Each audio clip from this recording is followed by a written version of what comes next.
우리 하나님의 축복이 우리 모든 성도들에게 함께 하시기를 바라겠습니다. 여러분도 저렇게 하나님 찬양 한번 해보고 싶죠? 제게도 꿈 같은 얘기입니다. 그러나 우리가 하나님을 찬양할 수 있는 마음만은, 그죠? 마음만은 저분들보다 우리가 훨씬 많잖아요. 그래서 우리의 이런 마음으로 하나님께 찬양을 드리고 영광을 드리십시다. 이 북가주의 가을은 참 아름다워요. 여러분들 그런 거 아세요? 제가 남가주에서만 한 21년 살았어요. 근데 가을의 모습을 제대로 본 적이 없어요. 제가 동부에 있을 때는 가을이면 참 아름답고 가을을 느낄 수가 있었는데 남가주에서는 단풍을 하나 볼래도 한 2시간 운전해야 되고 그래서 참 가을을 느낄 수가 없는데 이곳에 온 후로는 해마다 가을을 느낄 수 있어서 너무 감사해요. 뭐 여러분들은 별로 감사하지 않으신가 봐. 원래 이 좋은 곳에 살면은 잘 몰라요, 그죠? 우리 최정령 선생님 집 앞에 단풍 예뻐요? 저는 그 앞에 지나가면 너무 그게 예뻐가지고 이 걸음을 멈추고 떠보고 그런다니까요. 저희 집에 창가에 이렇게 화분이 몇 개 있습니다. 뭐 국화도 있고 뭐 여러 가지 화분들이 몇 개 있는데 이 창살에서 해가 이렇게 비춰오면은 그 꽃 색깔이 너무 예뻐요. 제가 하는 것이라고는 그저 한 일주일에 한 번 정도 이렇게 물 주는 게 다예요. 그런데 그 물만 먹고 햇볕을 받아서 어쩌면 그렇게 아름다운 색깔들을 내는지. 이 앞에도 예쁜 꽃들이 있잖아요. 노란 꽃도 있고 보라색도 있고 얘네들 물은 다 똑같은 물 먹거든요. 그런데 이렇게 자기 나름대로 아름다운 모습들을 이렇게 나타내고 자랑하고 있어요. 오늘 우리의 삶 속에서도 우리의 모습도 다 다른 꽃이에요. 그렇지 않습니까? 여러분들은 어떤 꽃들을 좋아하세요? 우리 막내 보고 물어봤더니 넌 무슨 꽃을 좋아하니 했더니 나는 안개꽃이 좋아 그러더라고요. 여러분 안개꽃 아세요? 그래서 제가 물었어요. 왜 하필이면 안개꽃이냐? 꽃이 제일 꽃같이 하는 게 안개꽃이더라고요. 이 장미 옆에다가 이렇게 안개꽃을 이 영어로는 베이비 브레스라 그러더라고요. 그거 이렇게 해놓으면은 다른 꽃이 돋보여. 그 꽃이 돋보이는 게 아니라 뭐 다 자기 취향이겠지만 네. 이 모든 꽃들이 빛으로 자기의 모습을 드러내는 거예요. 자기 아름다움을 드러내고. 그렇죠? 그래서 저는 우리 성도들도 이 땅에서 빛으로 살아야 되지 않을까. 왜냐하면 우리 주님의 가르치심이 그러셨어요. 나는 세상의 빛이다 말씀하시면서 너희도 세상의 빛으로 살라 이렇게 말씀을 하셨거든요. 그래서 오늘 말씀 속에서 어떻게 사는 것이 빛으로 사는 것인지 우리가 한번 들여다보십시다. 요즘 참 세상이 어둡잖아요. 그죠? 세상이 어두워요. 불안하고 공포가 있고 두려움이 있고 그런 세상에 우리가 살고 있는데 어떻게 사는 게 빛으로 사는 건지. 성도 여러분, 다니엘서 하면은 제일 먼저 떠오르는 게 무슨 생각이 떠오르십니까? 우리 교우님들이 이 다니엘서 잘 알아. 공부도 많이 하셨고 잘 알아요. 여러분들은 다니엘서 하면 뭐가 떠오르세요? 예언. 예. 이 구약의 예언서는 다니엘서고 신약의 예언서는 요한계시록이야. 그러니까 다니엘서 하면 예언이 떠올리신다. 네, 정답이세요. 이분은 이렇게 책에다 쓰셨어요. Righteousness in Alien Cultures. 그 이교 문화에 있어서의 의, 뭐 이렇게 썼는데 뭐 이런 표현을 하시는 분도 있어요. 여러분도 그러실 수 있어요. 그렇죠? 예언하니까 다니엘 2장에 나오는 그 신상이 제일 먼저 떠오르시는 분들도 있어요. 중요한 얘기예요. 그렇죠? 다니엘 2장의 주제는 뭘까요? 성도 여러분, 다니엘 2장의 주제는 역사를 인도하시고 역사를 권한하시는 우리 하나님이 그 주제입니다. 돌나라, 돌나라, 하나님의 나라, 그죠? 또 뭐 이렇게 다니엘 7장에는 여러 짐승들이 또 이렇게 우리가 공부 다 해서 아시죠? 이 짐승들, 이 희한한 짐승들, 뭐 사자가 날개를 가지고 있고 표범이 날개를 달고 뭐, 그죠? 곰이 갈빗대 세 대를 물고 있고 한쪽 어깨가 올라가고 뭐, 네 번째 짐승은 이상한 짐승, 뭐 철로 만들어진 뭐, 그리고 뿔이 10개이고 뭐 이런 짐승 우리 본 적도 없잖아요. 그죠? 네. 이런 것들이 무엇인지 우리가 공부 다 했어요. 뭐 그런가 하면 작은 뿔이 어쩌고 뭐 이렇게 참 중요한 얘기들이에요. 중요한 얘기들. 그런가 하면은 2300주야에 관한 예언도 있어요. 세상 종말에 관한 예언들. 우리 성도님들이 다 공부해서 잘 알아요. 뭐 이게 이론적으로는 잘 하시고. 그런데 그죠? 이 그 끝은 예수님의 다시 오심에 관해서 알려주고 있습니다. 그런데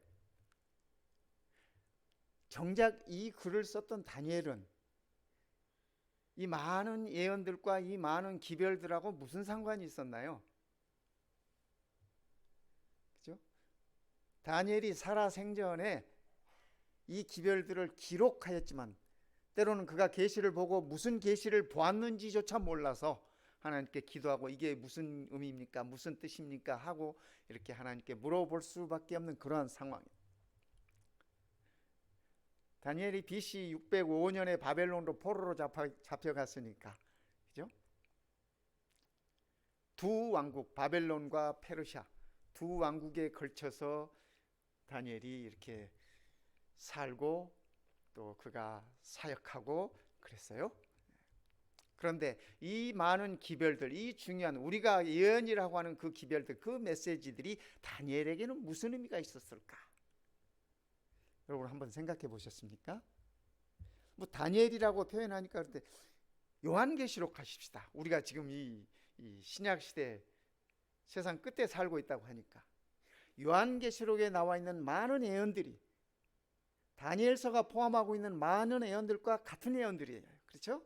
이렇게 중첩되고 반복해서 하나님께서 일러주시는 것이니까 그 예언들이 오늘을 살고 있는 우리들에게는 어떤 의미가 있을까? 대부분의 기독교 성도들이 예언을 연구하고 예언을 공부할 때 저 끝에다가 그들의 신앙의 초점을 맞춰두고 있어요. 그래서 그때 가면 뭐 이런 생각들을 하고 있어요. 만약에 우리의 신앙이, 오늘 우리의 삶이 거기에 초점이 맞춰져 있다 하면 우리는 잘못 살고 계시는 것입니다. 우리는 신앙을 잘못하고 계시는 것이에요. 예수님께서도 마태복음 24장부터 그분이 십자가에 돌아가시기 27장 전까지 26장까지 마지막에 있을 사건들에 대해서 종말에 관해서 여러 가지 가르침들을 주셨어요. 그러시면서 예수님께서 우리들에게 주신 말씀의 결론은 너희는 오늘 이렇게 살아라 하는 것이 그분의 가르침이셨어요. 그래서 우리는 예언을 공부할 것입니다. 예언을 알 것입니다. 그러나 그것이 우리의 지식으로 그치는 것이라면 그것이 내게 아무런 도움이 없어요. 그것이 내 형제들을 채찍질하는 그러한 채찍이 된다면 내 신앙에는 무관한 것입니다. 예수님은 그렇게 말씀하지 않으셨어요. 반드시 그때가 올 것이다. 그러나 오늘을 예수님의 정신으로, 예수님의 모습으로, 예수님의 시각으로 세상을 살아라. 다니엘이 그렇게 살았어요. 다니엘이 그렇게 살았어요. 우리 이 말씀 속에서 한번 보시자고요. 다니엘 참 그가 어린 나이에 바벨론으로 잡혀갔어요. 그죠? 어린 나이에 이 왕족이었어요. 자기 나라에 있었으면 잘 대접받고 참 존경받고 잘 살 수 있는 젊은이였어요. 근데 우리가 아시잖아요. 그렇지 못했던 거. 근데 다니엘은 어디 가나 항상 당당했어요. 그가 신분이 포로잖아요. 그죠? 잡혀온 사람이에요. 잡혀온 사람. 그런데 그가 누구 앞에 서든지 당당했어요. 심지어는 왕 앞에 설 때라도 그는 당당했습니다. 저는 다니엘의 이런 힘이 어디서 나왔을까? 다니엘의 이런 멋짐이 어디서 나왔을까? 저는 요즘 우리 한국 젊은이들을 보면요, 제일 마음에 드는 게 하나 뭐냐면 누구 앞에 서더라도 당당해. 요즘 우리 이 젊은 세대들 MZ 세대라 그런데, MZ 세대. 어른들 앞에서도 할 말은 당당하게 하고, 주눅 들지 않고, 기죽지 않고, 요즘 젊은이들이 그런답니다. 뭐 그래서 어른들 눈에는 약간 버릇없이 이렇게 보이기도 하고 느껴지기도 하지만 그런 모습들이 좋아요. 다니엘이 그랬어요. 다니엘. 자기 나라도 아니고 이방 나라 바벨론의 포로로 잡혀가서도 그는 당당한 모습들을 보여줬어요. 왜 그랬을까? 어떻게 다니엘이 그럴 수 있었을까? 말씀 속에서 한번 저는 살펴봤습니다. 예수님의 가르침은 너희는 세상의 빛이라 이렇게 말씀하시면서 우리가 어떻게 세상에서 빛이 될 수 있는지 그 비결을 가르쳐 주셨어요. 아까 우리 장로님께서 읽으셨잖아요.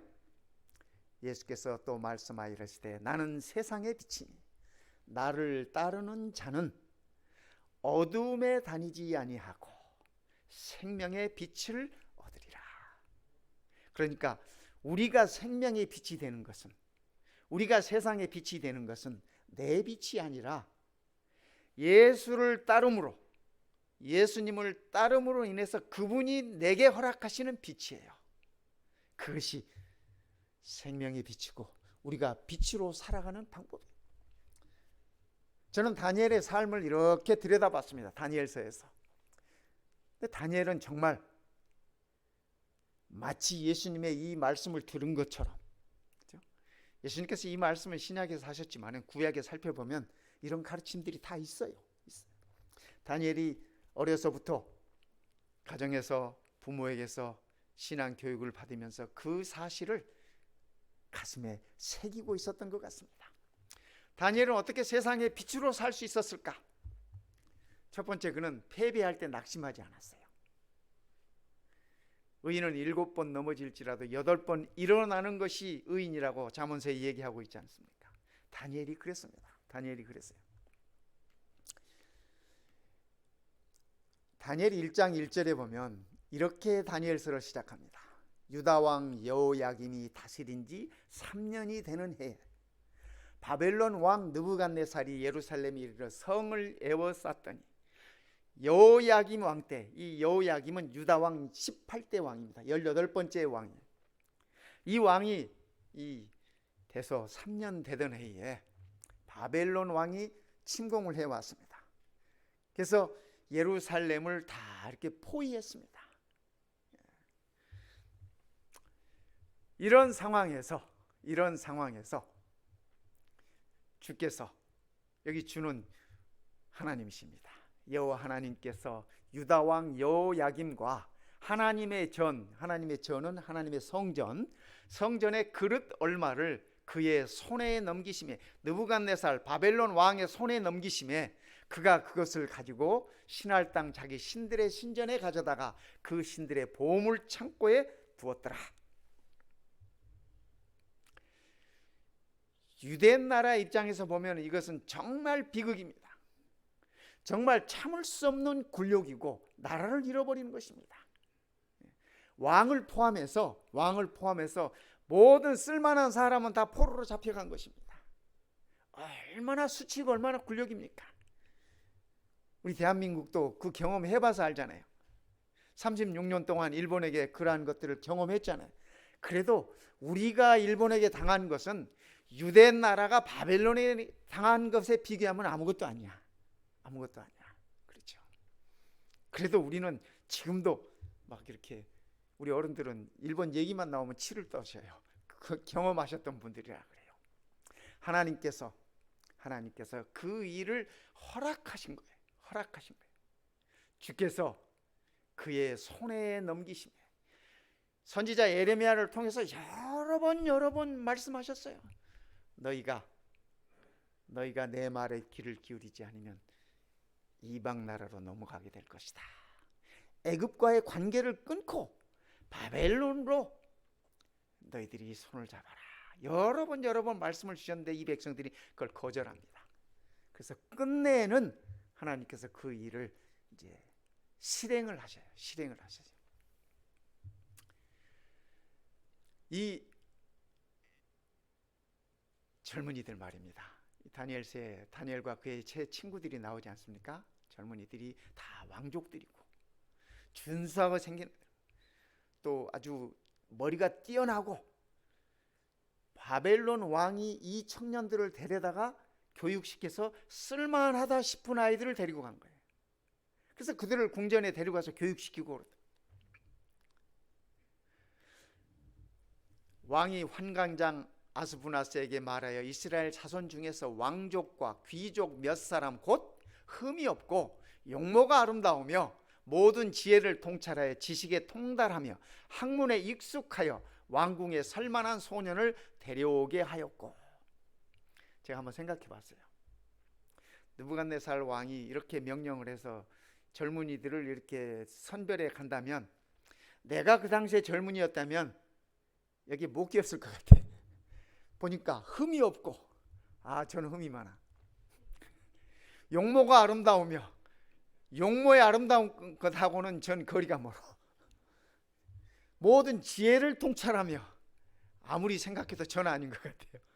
지식에 통달하며 학문에 익숙한 이런 자들을 데려가죠. 아마 우리 김성국 장로님 같으면 일본으로 뽑혀갔을 거야. 이 청년들이 그런 청년들이었습니다. 그렇죠? 근데 다 포로로 잡혀간 거예요. 포로로 잡혀갔어요. 왕의 명령에 따라서. 여러분 이 지도를 보시면요, 여기가 예루살렘이에요. 여기가 예루살렘인데, 이 포로들이 잡혀간 길이 이 길입니다. 여기 그린 칼라로 이렇게 되어 있죠. 바벨론까지.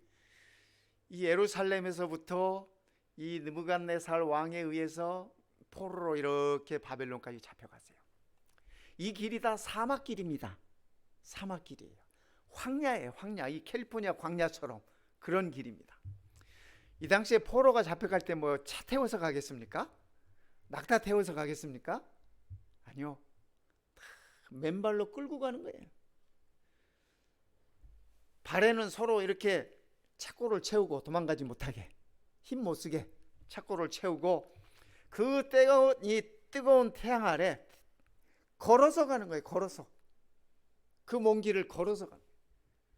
뭐 그 당시 요즘 우리처럼 무슨 뭐 등산 하나 있었겠습니까? 구두가 있었겠어요? 그 당시 구두 없을 때입니다.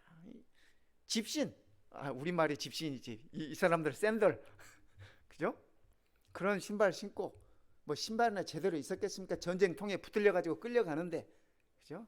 맨발로 가는 거예요. 그 뜨거운 광야길을 얼마나 험난한 길이었겠습니까? 가면서 하나님 원망이 얼마나 됐겠습니까? 하나님, 당신의 나라를 버리시는 겁니까? 이 아무것도 모르는 이 무고한 백성들, 그죠? 뭐 정치하는 사람들이야 뭐 그 눈치라도 좀 뭐 채고 뭐 또 피할 수 있었던 사람들은 피하기도 했겠죠. 그러나 이 무고한 백성들은 끌려가는 거예요. 다니엘이 이 행렬에 있었습니다. 이 포로들의 행렬에 있었어요. 이 젊은이들이, 이 어린 젊은이들이, 우리 하나님은 어디 계실까? 우리 하나님은 무엇하고 계실까? 우리가 믿는 여호와 하나님이 저 바벨론의 신들보다 정말 못하단 말인가? 정말 절망 중에 이 길을 갔을 것입니다. 절망 중에 이 길을 갔을 거예요. 고고학자들이 발견해 놓은, 이렇게 발굴해 놓은 이 돌판에 그 당시에 유대인들이 바벨론에게 끌려가는 모습이 이렇게 새겨져 있습니다. 참 이런 모습으로 끌려갔어요. 다 이런 모습으로요. 하지만 다니엘은, 우리가 다니엘 1장 이렇게 들여다보면 그런 와중에도 다니엘은 뜻을 정했어요. 그 얘기는 무슨 얘기냐면, 내가 이런 상황이라 할지라도, 우리가 나라를 잃어버렸다 할지라도, 이런 고통 중에 있다 할지라도 하나님에게만은, 하나님을 신뢰하는 그 신뢰만은 버리지 않겠다 뜻을 정한 겁니다. 결심한 거예요. 결심. 그래서 다니엘이, 그의 친구들이 그렇게 살 수 있었습니다. 패배할 때 그는 낙심하지 않았습니다. 하나님께서 반드시 자기 백성들을 회복시키실 것이다, 그런 믿음이 그에게 있었던 것입니다. 그러기에 다니엘은 이방 나라 바벨론에서 당당하게 빛으로 살아갈 수 있었습니다. 왕의 음식을 주겠다고 하는데도 세상에 어떤 젊은이가 그 왕의 음식을 거절할 수 있겠습니까? 저 같으면 왕의 음식이 궁금해서라도 더 먹어볼 것 같아. 다니엘은 알았어요. 그 음식이, 왕이 드시는 그 음식이 신들에게 바쳐진 음식이라고 하는 사실을 그는 알았어요. 그렇기 때문에 거절한 것입니다. 거절한 것이에요. 그죠? 그리고 그가 하나님을 신뢰하고 있다고 하는 것을 시험하는 겁니다. 환관장에게 얘기해. 우리를 얼마 동안 왕의 음식 말고 우리가 먹기 원하는 음식을 제공해 주십시오. 그리고 비교해서 누가 더 나은지 한번 평가해 주십시오. 여러분 그 결과들 다 아시지 않습니까? 다니엘이 이런 상황 속에서도 그는 당당함을 잃지 않았어요. 두 번째, 그는 말씀과 기도로 견뎠습니다. 사람이 이 극심한 고통 가운데서 견딜 수 있는 유일한 방법은 하나님의 말씀밖에 없습니다. 그렇지 않겠습니까? 세상에 그 어떤 것도 위로가 안 돼요. 어떤 것도 위로가 안 돼요. 이 말씀을 듣고 보고 계실 우리 남경래 집사님, 하나님의 말씀으로 위로받으시기 바랍니다. 우리 집사님이 요즘 많이 힘들어하세요. 왜 아니 그러겠어요? 딸을 보냈는데, 그렇죠? 그 모습이 이해가 가는데 제가 드릴 위로가 없어요. 위로가 없어. 그런데 우리 하나님 말씀은 위로가 될 것이에요. 말씀과 기도로 다니엘은 견뎠습니다. 오늘 우리도 마찬가지입니다. 우리에게 어려움이 있거나 우리에게 고난이 있을 때, 정말 견디기 어려울 때 말씀과 기도로 우리는 견뎌야 하는 것입니다. 이것이 우리가 견딜 수 있는 유일한 방법이에요. 유일한 방법이에요. 다니엘 2장에 볼 것 같으면은 이 다니엘과 그의 친구들에게 어려움이 옵니다. 그렇죠? 무슨 어려움이 왔냐면 왕이 하루는 꿈을 꿨는데 무슨 꿈을 꿨는지 알지를 못해. 그래서 박사들을 다 불러가지고 내가 무슨 꿈을 꾸었으며 그 꿈의 의미가 무엇인지 가르쳐달라. 근데 무슨 꿈을 꾸은지 알아야 왕이시여, 어떤 꿈을 꿨는지 알려주십시오. 그러니까 왕이 성질을 내면서 내가 그것을 알면 너희들에게 왜 얘기하겠느냐.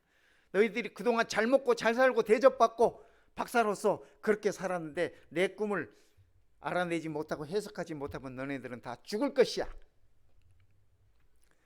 다니엘도 그 박사과정 교육을 받았기 때문에 그 박사 가운데 있었어. 근데 그 왕이 그 얘기를 할 때는 아마 현장에 없었던 것 같습니다. 나중에 뒤늦게 소식을 듣고 왕이 무슨 일이게 이렇게 왕의 명령이 급하십니까? 박사들 다 죽이겠다 그러니까. 다니엘이 그 소식을 다 들었어요. 시간을 주십시오. 다니엘이 그렇게 요청합니다. 저는 이 다니엘의 이런 자신감이 너무 부러워요. 그렇죠? 시간을 주십시오. 한 다음에 그의 친구들에게 그가 하는 얘기입니다. 이에 다니엘이 자기 집으로 돌아가서 그 친구 하나냐와 미사엘과 아사랴에게 그 일을 알리고 현재 일어나고 있는 이 일을 알리고 그들로 하여금 하나님께 구하게 하니라. 지금 그들의 생명이 촌각에 걸려있는 그 순간에 다니엘은 그의 친구들과 함께 기도하는 것입니다. 기도를 하기를 구하고 협조를 구하고 자기도 하면서. 여러분이 다니엘이 평생 기도하며 사는 사람이었음을 우리가 알지 않습니까? 바벨론이 망하고 페르시아 시대 때 페르시아의 그 강요들이 다니엘을 잡아넣기 위해서, 그죠? 다니엘을 그 자리에서 끌어내리기 위해서 다니엘을 고소할 일을 찾는데 고소할 일이 없는 겁니다. 요즘 우리 한국의 모습들 보면 참 가관이야. 서로 물고 뜯고 그냥 뭐 서로가 고발한다는 둥. 나는 이런 꼴을 좀 그만 봤으면 좋겠어. 서로가 서로를, 그죠? 권력이라는 게 그러는 것 같습니다. 다니엘을 그 자리에서 끌어내리기 위해서 그들이 다니엘을 고소할 일을 찾다가 못 찾고 결국은 그가 섬기는 하나님 외에는 그를 고소할 일이 없겠다 해가지고 왕을 설득시켜서 법령을 발표하도록 하고, 그 법령에 의해서 다니엘이 기도하는 모습을 잡아서 그를 고소하지 않습니까? 그래서 결국은 그가 사자굴에 들어가. 다니엘은 빛으로 살았어요. 빛으로 살았어요. 기도하는 사람이었습니다. 선지자는 이렇게 적고 있습니다. 다니엘과 그 동무들은 믿음으로 기도하였고 저희의 기도를 실천하였다. 성도 여러분, 우리가 하나님께 많은 기도를 드립니다. 그러나 이 말씀을 기억하십시다. 저희의 기도를 실천하였다. 제가 공부하면서 그런 기도 많이 드렸어요. 하나님, 이번 시험 중요합니다. 이번 시험 잘못 보면 장학금이 떨어집니다. 시험 잘 보게 해주십시오. 그렇게 하고 시험 보면 시험 잘 볼까요? 그죠? 그런 기도했으면 나의 최선을 다해서 공부해야 되는 겁니다. 잠을 줄여서라도, 그렇죠? 밥 먹는 시간을 줄여서라도 해야 되는 거예요. 우리 공부 많이 하신 분들 다 아시잖아요. 기도를 실천하였다. 다니엘은. 오늘 우리도 마찬가지입니다. 우리가 하나님께 간구하면서 그 일들을 위해서 우리가 우리의 삶 속에 실천할 것입니다. 실천할 것. 그 기도가 힘이 있는 기도예요. 하나님, 나를 변화시켜 주십시오. 우리의 소원이에요. 그런데 나의 변화를 위해서 아무것도 하지 않는다면 어떤 변화가 우리들에게 이르러 오겠습니까? 성령 하나님이 내 안에서 역사하실 수 있도록 마음이라도 열어주어야 성령 하나님께서 내 안에 역사하실 것 아닙니까? 근데 기도는 그렇게 하면서 마음은 꼭 닫고 있다면 우리는 이 기도를 실천하지 못하는 것입니다. 다니엘과 그 동무들은 믿음으로 기도하였고 저희의 기도를 실천하였다. 끊임없이 기도하고 말씀을 성실히 연구하고 눈에 보이지 않는 분과 접촉함으로. 눈에 보이지 않는 분 아시죠? 이분은 우리 눈에도 잘 안 보이죠. 그죠? 그분과 접촉함으로 그들은 하나님과 동행하였다. 오늘 우리가 깊이 새겨 두셔야 할 말씀 아니겠어요? 저도 이 말씀을 준비하면서 이 말씀을 보면서 다시 한번 하나님 앞에 재헌신하고 재결심하고 다시 한번 회개했습니다. 우리가 기도하면서 그 기도를 실천하십시다. 다니엘처럼 패배 가운데서도, 정말 극심한 그러한 환경 속에서도, 상상하기도 싫은 끔찍한 그런 상황 속에서도 끊임없이 기도하고 말씀을 성실히 연구하고, 그래서 다니엘은 70년 후에 하나님께서 당신의 백성들을 돌이킬 것을 그는 알았어요. 그래서 그 일을 위해서 그는 기도했어요. 눈에 보이지 않는 분과 접촉함으로 그들은 하나님과 동행하였다. 이 한 주도 우리가 하나님과 동행하는 이 기쁨을 누렸으면 좋겠습니다. 서양 속담에 이런 말이 있어요. 물을 치고 오르는 물고기가 되기를 힘쓰되. 물고기도 물을 치고 올라갈 수 있는 물고기가 있는가 하면 약해가지고 물에 휩쓸려서 내려가는 그런 그 물고기도 있는데, 물을 치고 오르는 물고기가 되기를 힘쓰되 물을 떠난 물고기는 되지 말아라. 물고기가 물 떠나면 어떻게 돼요? 죽어. 우리 신앙도, 그렇죠? 우리 신앙도, 우리가 사는 이 세상도 마찬가지라고 저는 생각합니다. 우리가 이 세상에서 세상을 떠나서 살 수는 없어요. 그러나 세상을 거스려서, 그죠? 세상을 거스려서 힘차게 오를 수는 있는 것 아니겠습니까? 다니엘은 빛이 되는 삶을 통해서 이런 사람이었던 것 같습니다. 세 번째, 그는 거룩한 자존감을 지녔어요. 거룩한 자존감. 내가 하나님의 자녀라고 하는 자부심입니다. 이 자존감은 자존심하고 다른 거예요. 그렇죠? 내가 하나님의 아들이다. 내가 하나님의 딸이다. 내가 구원받은 무리다. 하나님의 백성이다. 성도다 하는 그러한 다니엘 1장에 보면 그들 가운데는 유다 자손 곧 다니엘과 하나냐와 미사엘과 아사랴가 있었더니, 다니엘과 그의 세 친구들의 이름이에요. 환관장이 그들의 이름을 고쳐 다니엘은 벨드사살이라고, 하나냐는 사드락이라고, 미사엘은 메삭이라고, 아사랴는 아벤노고라고 이렇게 이름을 싹 고쳐버렸습니다. 그러니까 히브리 말로 된 유대 이름을 바벨론 말로 된 이방 이름으로 싹 바꿔버렸어요. 그렇죠? 혹시 우리 이 어른들 중에 일본 이름 갖고 계신 분들 계시죠? 저희 어머님도 이 일제시대에 초등학교를 다니셨대. 가지고 이름을 다 학교에서 바꾼 거예요. 바꿔준 거야. 그래서 한국 이름을 학교에 가서 쓰면 안 돼. 쓰면 한국말도 쓰면 안 돼. 그래서 서로가 서로를 선생님한테 이렇게 고발을 하게 돼 있어. 그러면 점수가 깎였대. 그 당시에 또 벌을 받았대요. 일본이 우리나라의 그죠? 이 정체성을 없애버리기 위해서 그들이 이렇게 사용했던 정책이었습니다. 말을 못 쓰게 하고 이름을 바꾸게 하고 다 이렇게. 이 바빌론도 마찬가지였어요. 이들의 이름을 싹 바꿔놨습니다. 벨드사살, 사드락, 메삭, 아벤노고 이렇게 이름을 바꿔놨습니다. 다니엘이 이 이름을 잘 썼을까요? 안 썼을까요? 제가 다니엘서를 쭉 이렇게 살펴보니까 다니엘이 자기의 이름을 나 벨드사살이 뭐 이렇게 적은 적이 없더라고요. 반드시 이렇게 적었어요. 다니엘 8장에도 보면은 나 다니엘이 이 환상을 보고, 8장 1절에도 같은 말씀이 있어요. 나 다니엘이. 또 9장에도 곧 그 통치 원년에 나 다니엘이.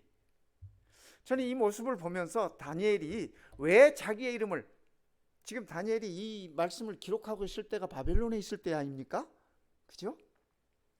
그의 공식적인 이름은 벨드사살이에요. 바벨론 사람들이 다니엘에게 다니엘아 이렇게 이름 바꿔놓고 그렇게 불렀겠습니까? 그죠? 벨드사살이라고 불러. 그런데 그는 그가 쓰는 이 성경의 기록에 늘 나 다니엘이 이렇게 적은 거죠. 그러니까 비록 이방 나라에서 바벨론에 살고 있다 할지라도 하나님의 백성의 이름을 그는 쓰고 있는 것입니다. 저는 이 모습 속에서 그의 자존감을 봅니다. 거룩한 자존감을 봅니다. 오늘 우리도 이 이방 세계에서, 그죠? 사단이 지배하고 있는 이 세상에서 살면서 하나님의 자녀로서 거룩한 자존감을 가지고 살았으면 좋겠어요. 당당하게 말입니다. 교회 어디 나가십니까 하면 뭐 우물쭈물 기독교 나갑니다. 뭐 이러지 말고 그죠? 제7일 안식일 예수 재림교인입니다 라고 얘기하면 좋겠어요. 안식교, 저 이 말 참 싫어. 안식교. 근데 밖에 사람들이 우리를 부를 때 늘 그렇게 불렀어. 그죠? 늘 그렇게 불렀어요. 근데 제7일 안식일 예수 재림을 기다리는 하나님의 교회라고 우리가 그렇게 거룩한 자존감을 갖고 살면 좋겠습니다. 바울이 이렇게 얘기했어요. 바울이 이르되 말이 적으나 많으나 당신뿐만 아니라 오늘 내 말을 듣는 모든 사람도 다 이렇게 결박된 것 외에는, 이 바울이 이때 이렇게 결박되어 있었지 않습니까? 로마 군인들에 의해서 끌려다닐 때예요. 나와 같이 되기를 하나님께 원하나이다. 나와 같이 되기를 하나님께 원하나이다. 다니엘이 지금 자꾸 다니엘이라고 그래. 이 바울이 지금 이때가 누구 앞에서 얘기할 때냐면 로마의 그 아그리빠 왕 앞에서 얘기하고 있을 때입니다. 아그리빠 왕이 바울에게 그랬어요. 너 미쳤구나. 응? 헛소리 하는 거 보니까 미쳤구나 막 이렇게 얘기할 때 바울이 그가 한 대답입니다. 내가 지금 묶여 있는 것 이거 외에는 다 나처럼 되었으면 좋겠습니다. 바울이 그렇게 얘기한 겁니다. 우리도 어려움 중이라 할지라도 바울처럼, 다니엘처럼 이렇게 자신만만한 자존감으로 살면 좋을 것 같습니다. 이는 너희가 흠이 없고 순전하여 어그러지고 거스르는 세대 가운데서, 요즘 우리가 살고 있는 이 세대가, 그죠? 거스르는 시대, 그죠? 어그러진 세대예요. 우리가 살고 있는 세대가. 그렇지 않습니까? 죄악으로 어그러지고 질병으로 어그러지고, 그죠? 젊은 세대들은 나이 든 세대들을 거슬러 가면서, 그죠? 질서가 없는 그런 세대입니다. 그러나 너희는 흠이 없고 순전하여 하나님의 흠 없는 자녀로 세상에서 그들 가운데 빛들로 나타내며. 성도 여러분, 요즘 같은 이 시대 우리가 빛으로 살아야 되지 않겠습니까? 빛이 없는 이 시대, 빛이 없는 이 세상에서 빛으로 살아야 되지 않겠습니까? 우리가 마지막 시대 종말적인 어떤 예언이나 이런 것들을 우리가 익히 알 것이지만은 so what? 알아서 뭐 어쩌겠다는 거예요. 그죠? 그것이 내 신앙에 무슨 임팩을 주느냐 이 얘기입니다. 저는 우리가 그러한 것들을 배우면 배울수록, 알면 알수록 오늘 빛으로 살아가야 한다는 얘기입니다. 다니엘처럼 말입니다. 우리 예수님처럼 말입니다. 바울처럼 말입니다. 하나님의 흠없는 자녀로, 우리가 흠없는 자녀가 될 수 있는 것은 우리 주님의 의 때문에 그렇습니다. 우리가 도덕적으로, 그죠? 도덕적으로 완전해서가 아니라, 우리의 모든 죄성이 다 사라져서가 아니라 그리스도께서 보혈로 우리를 감싸 주시기에 우리가 하나님의 흠없는 자녀가 된 것이고, 그래서 우리는 세상에서 빛들로 나타내며 살아갈 수 있다라고 하는 말씀입니다. 다니엘은 세상에 어떻게 빛으로 살았는가? 결론적으로 복습 한번 하는 것입니다. 같이 읽어볼까요? 첫 번째, 시작. 패배할 때 낙심치 않았다. 둘째, 말씀과 기도로 견디었다. 세 번째, 거룩한 자존감을 지녔다. 우리 하나님께서 우리 모든 성도들을 축복하실 것입니다.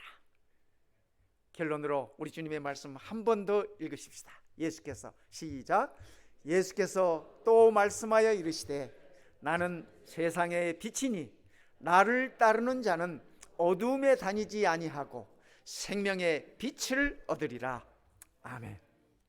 오늘 한 주일 동안 어두움에 다니지 마시기 바랍니다. 세상은 어두움이지만 그 어두움 다니지 마시고 빛으로, 생명의 빛으로 다니셔서 내 주변에까지 환하게 비춰줄 수 있는 아름다운 하나님의 자녀들이 되시기를 시간에 간절히